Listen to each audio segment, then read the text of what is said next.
অবশেষে নির্বাচনী মাঠ থেকে সরে দাঁড়াচ্ছেন বিএনপির বিদ্রোহী প্রার্থীরা। বিএনপির চেয়ারম্যান তারেক রহমানের অনুরোধে প্রার্থিতা প্রত্যাহার করে নিচ্ছেন তারা। ইতোমধ্যে একাধিক স্বতন্ত্র প্রার্থী দলের চেয়ারম্যান তারেক রহমানের সঙ্গে সাক্ষাতের পর তাদের প্রার্থিতা প্রত্যাহারের ঘোষণা দিয়েছেন। বিএনপি চেয়ারম্যান তারেক রহমানের সঙ্গে সাক্ষাৎ করেন ব্রাহ্মণবাড়িয়া ১ আসনের স্বতন্ত্র প্রার্থী সৈয়দ এ.কে একরামুজ্জামান। সাক্ষাতের পর এক ভিডিও বার্তায় তিনি নির্বাচন থেকে সরে দাঁড়ানোর সিদ্ধান্তের কথা জানান। ঝিনাইদহ ৪ আসনের স্বতন্ত্র প্রার্থী মুর্শেদ আক্তার খাতুন মনোনয়নপত্র প্রত্যাহার করেছেন। তিনি জেলা বিএনপির উপদেষ্টা মণ্ডলীর সদস্য এবং সাবেক সংসদ সদস্য শহীদুজ্জামান বেল্টুর স্ত্রী। বৃহস্পতিবার রিটার্নিং কর্মকর্তার কাছে লিখিত আবেদনের মাধ্যমে তিনি তার প্রার্থিতা প্রত্যাহার করেছেন।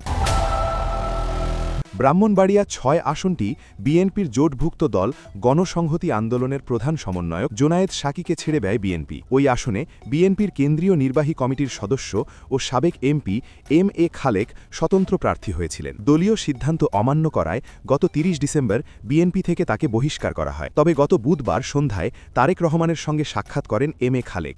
এরপর গুঞ্জন ওঠে তিনিও প্রার্থিতা প্রত্যাহার করতে পারেন। নারায়ণগঞ্জ ২ আসনে বিএনপি মনোনীত প্রার্থী ঢাকা বিভাগীয় সাংগঠনিক সম্পাদক নজরুল ইসলাম আজাদ। সেখানে তার শক্ত প্রতিদ্বন্দ্বী স্বতন্ত্র প্রার্থী সাবেক এমপি আতাউর রহমান খান আঙুর। গত শুক্রবার তাকেও গুলশান কার্যালয়ে ডাকেন তারেক রহমান। সম্ভাবনা তিনিও সরে দাঁড়াতে পারেন। মাদারীপুর ৩ আসনের স্বতন্ত্র প্রার্থী কেন্দ্রীয় যুবদলের সাবেক সহ-সাধারণ সম্পাদক আসাদুজ্জামান পলাশ। তিনিও নির্বাচন থেকে সরে দাঁড়ানোর ঘোষণা দিয়েছেন। এক ফেসবুক স্ট্যাটাসে তিনি বলেন, গণতন্ত্রের আপোষহীন নেত্রী বেগম খালেদা জিয়ার ইন্তেকালে সৃষ্ট জাতীয় শোকের প্রতি সম্মান জানিয়ে এবং বিএনপি চেয়ারম্যান তারেক রহমানের প্রতি পূর্ণ রাজনৈতিক আনুগত্য রেখে আমি আসন্ন নির্বাচন থেকে সরে দাঁড়াচ্ছি। সুনামগঞ্জ ৫ আসনের প্রার্থী মিজানুর রহমান চৌধুরীও প্রার্থিতা প্রত্যাহারের সিদ্ধান্ত নিয়েছেন। তিনি বিএনপির জাতীয় কমিটির নির্বাহী সদস্য ও সুনামগঞ্জ জেলা বিএনপির আহ্বায়ক কমিটির অন্যতম সদস্য। ফেসবুকে দেওয়া এক বার্তায় তিনি বলেন, দেশ ও দলের এই ক্রান্তিলগ্নে দলীয় সিদ্ধান্ত মাথা পেতে নিয়েছে।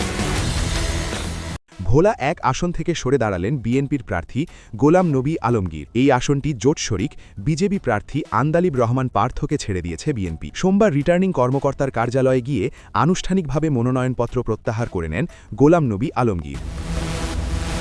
নোয়াখালী ৫ আসনের নির্বাচন থেকে সরে দাঁড়িয়েছেন স্বতন্ত্র প্রার্থী ও বিএনপির স্থায়ী কমিটির সাবেক সদস্য ব্যারিস্টার মওদুদ আহমেদের স্ত্রী হাসনা জসিমউদ্দিন মওদুদ। বিএনপির একাধিক সূত্র বলছে, বিএনপি চেয়ারম্যান তারেক রহমানের আহ্বানে প্রার্থিতা প্রত্যাহার করেছেন তিনি।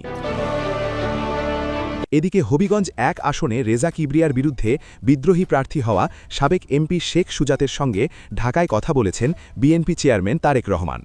দলীয় সূত্র জানিয়েছে, শেখ সুজাতও প্রার্থিতা প্রত্যাহার করতে পারেন। তবে কিছু আসনে বিপরীত চিত্র আছে। এখনও অনড় অবস্থানে আছে ব্রাহ্মণবাড়িয়া ২ আসনে জোনায়েদ আল হাবিবের বিরুদ্ধে বিদ্রোহী প্রার্থী হওয়া বিএনপির সাবেক আন্তর্জাতিক বিষয়ক সম্পাদক ব্যারিস্টার রুমিন ফারহানা।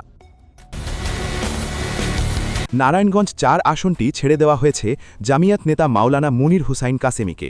ওই আসনে বিএনপির বিদ্রোহী প্রার্থী হয়েছেন বিএনপির সাবেক ২ নেতা শাহ আলম ও গিয়াসউদ্দিন। বিএনপির একাধিক সূত্র বলছে, তারা দুজনেই শেষ পর্যন্ত ভোটের মাঠে থাকবেন।